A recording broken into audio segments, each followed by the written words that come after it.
Hello. Welcome back to another tech video. In this video, we're back on our PCs and ready to continue our publisher series. Now, if you're new here and haven't followed this Facebook page or subscribed to our YouTube channel, don't forget to tap the follow button on Facebook and or the subscribe button on our YouTube channel to see more MCPL content.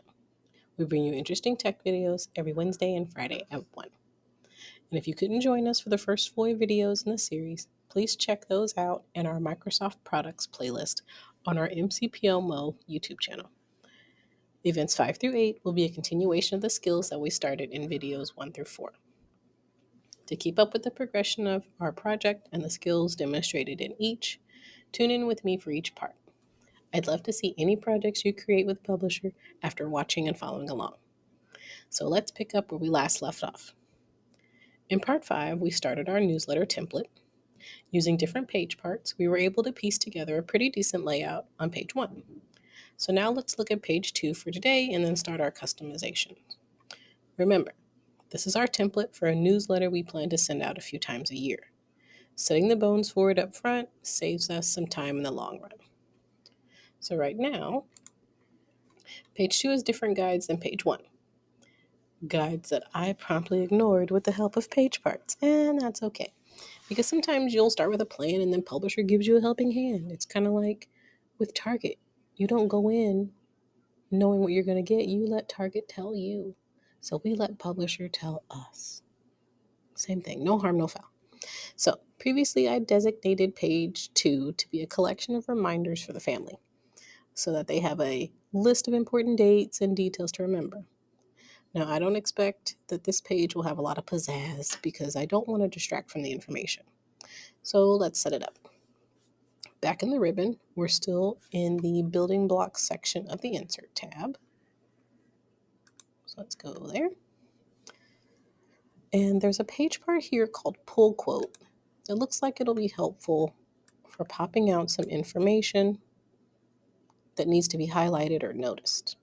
So using a few of these should give me the setup I need for the reminders. And I've heard from a coworker once that you want to design in rules of 3. So let's have 3 pull quotes aligned. So here to the left side, I'll actually be using some of the guides for once, and we'll resize it. And so that way I don't have to do that 3 more times. We're just going to copy the one that we have. Let's make it a smidge bigger. Yeah, there we go. Gonna copy twice and then move it to about half the page and here.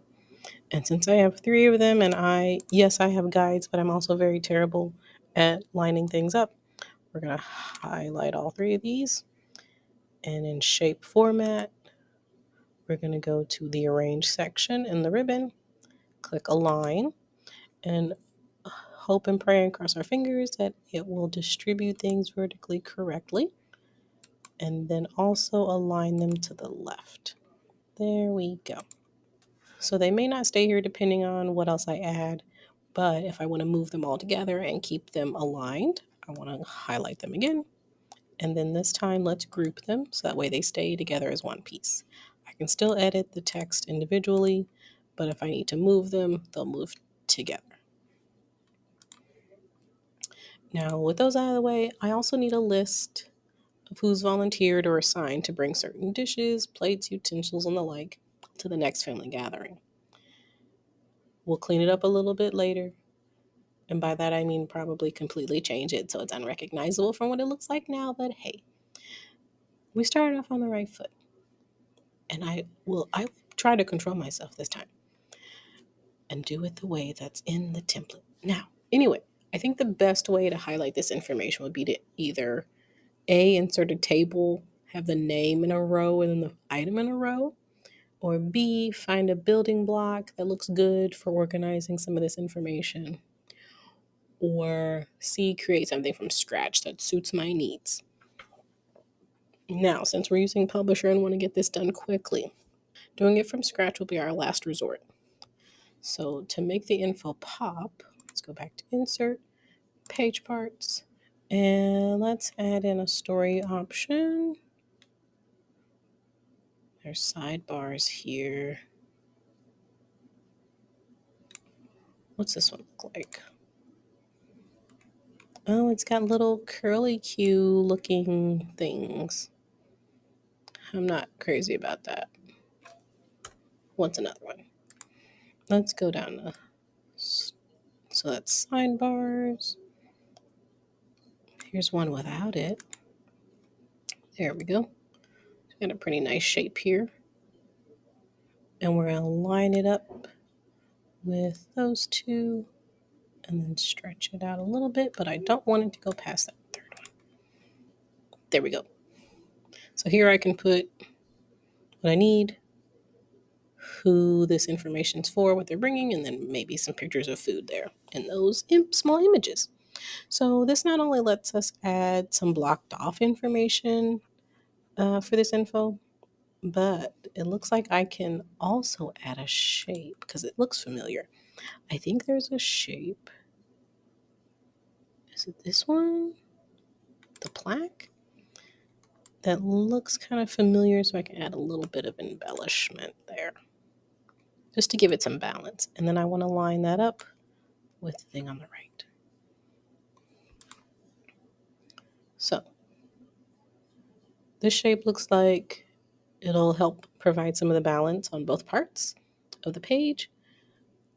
If I decide later to add something into this shape to give it purpose, I can. But right now it's just to provide some balance. Now, sometimes a newsletter includes important dates that readers need to keep track of. And since I have my reminders broken out above, I think I want a larger content piece to take up the bottom half of the page. So let's add a calendar.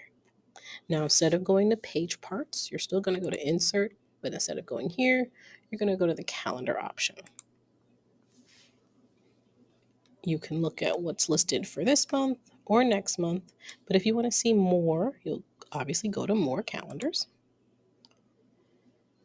Now, each calendar has a name and a preview image that I can see expanded on the right. So if I click on the option, it'll be previewed over here on the right.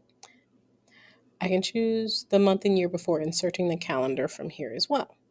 So I'll pick a calendar,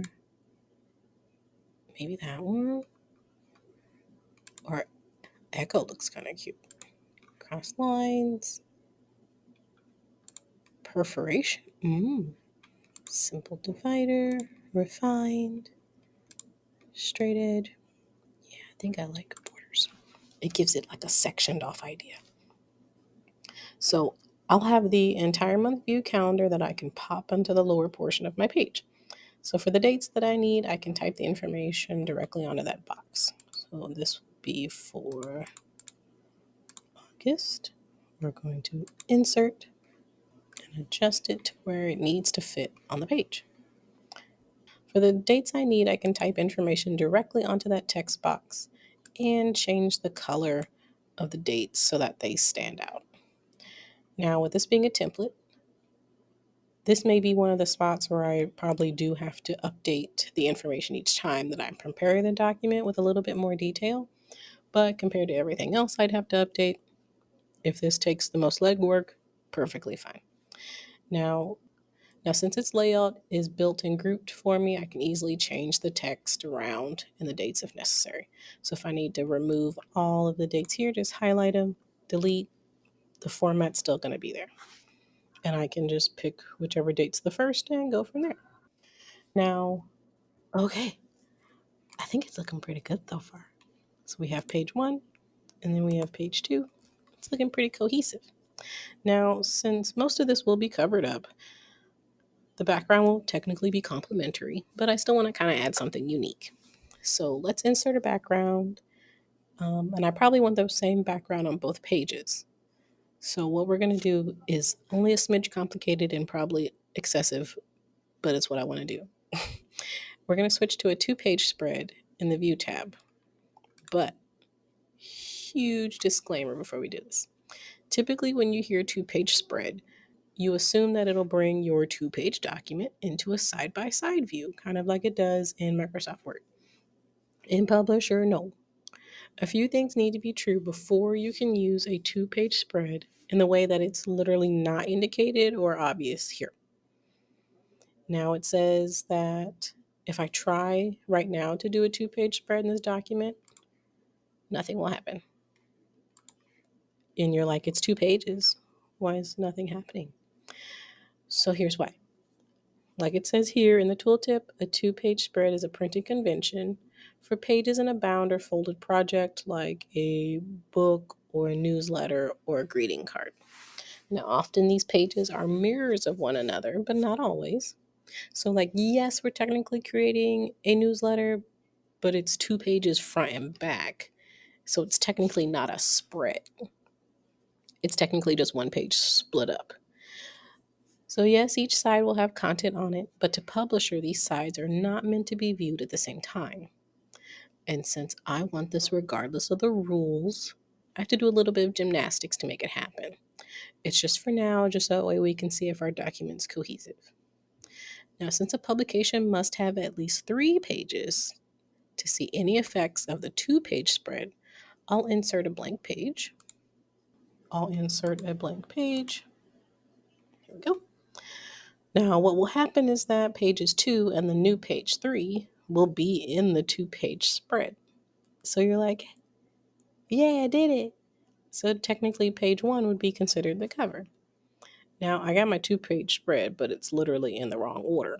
So if you find yourself in a kind of like page mix-up, you need to do a switcheroo and need to change the order of your pages. What you're going to do is right-click in the navigation pane over here on the page that you need to move. So we're going to right-click.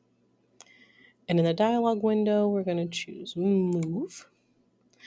Now, here's where you want to pay close attention to the options before you move anything. There have been lots of times that I have screwed this up because I didn't read this window correctly. You can undo it and do it again until you figure it out. But if you do it right the first time, hey. Now, what I want to make happen is page 2, which is technically the back of my document. I want that to be where page 3, the blank page, is. So for which page, I'm going to choose that I want to move the left page only, because that's where my content is. And in the move selected pages, I want to move it after. Then in the this page section, I want to make page 2 become page 3. So I'll click page 3, page title in the list. Now there are no pages after page 3. So when we click OK, it'll move page 2 into the place of page 3. We'll repeat those steps with page 1. Move after page 2 and then OK. Now here's where you get a warning. Now don't worry, you didn't do anything wrong. Publisher is letting you know, hey, if you do this in this manner, you're going to split up some of the pages that are part of a spread. So 2 and 3. This might mess up what you may have worked so hard to match up, friend. And we're like, that's cool. I understand. I know the risk. So we're going to click OK. There we go. Voila, we did it. Now, we have to keep that blank page where page 1 is so as to not break up our spread for pages 2 and 3. So what it just warned us about, if we delete page 1, it'll be like, you're about to mess up something. We're like, okay, my bad. Now, when we're ready to save our document as the template, we will delete that page to split the pages back up because we don't need them side by side right now. Or you could save it like this as your template so they're together, but you'll probably have to fix some things around if you're printing this. Now, before I break any more rules, let's add a background. So back in our page design, the option for page background section is on the tail end of the ribbon on the right hand side. So we'll click background and then more backgrounds because I have to be fancy. And if you want another style here, you can pick any of the radio buttons that you want for your publication. What I'm going to choose here is picture or texture fill. And under picture source, I want to insert. And here's where I can decide where to get this background from. Since I don't have one readily available, I can check out the stock images from the stock image library and choose what's already gathered here. And then before you begin your search, you'll see a grid of photos that you can choose from, or a tab where you can change your selection and search those different libraries as well. So let's go through here and let's just see what might call out to us. That one's kind of cute.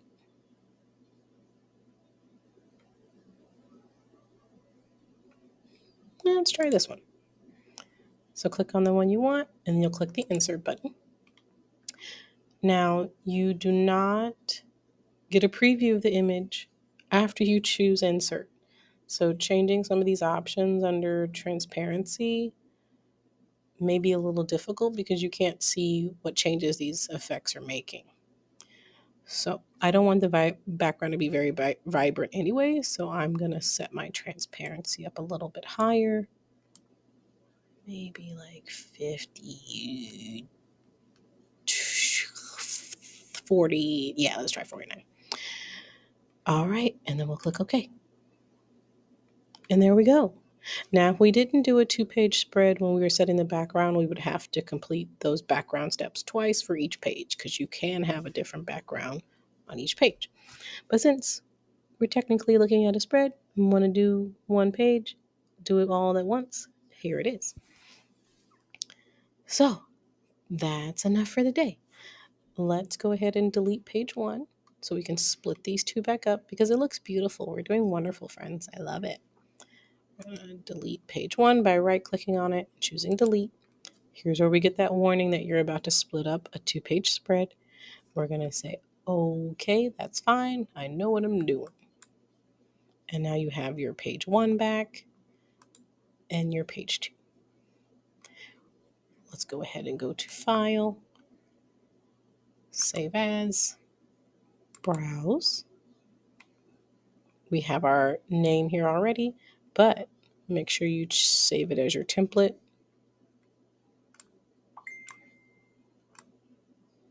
Yeah, we don't want the document. We want the template. So we're going to change our Save As type back to template. Click Save. It's going to say, hey, that's already here, friend. You're going to be like, yes, I know. I've updated it. And we'll click Yes. And we've saved it. Now, when we come back next time, we'll start a new document from this template that we just made, insert our text, images, and graphics. So I'll see you then. And we want to thank you for watching. Follow us to find more videos just like this. Our page on Facebook is MCPL 360. And if you miss us on Facebook, you'll still find these same videos on our YouTube channel at MCPL Mo. Find our consumer technology playlist. Have a good day.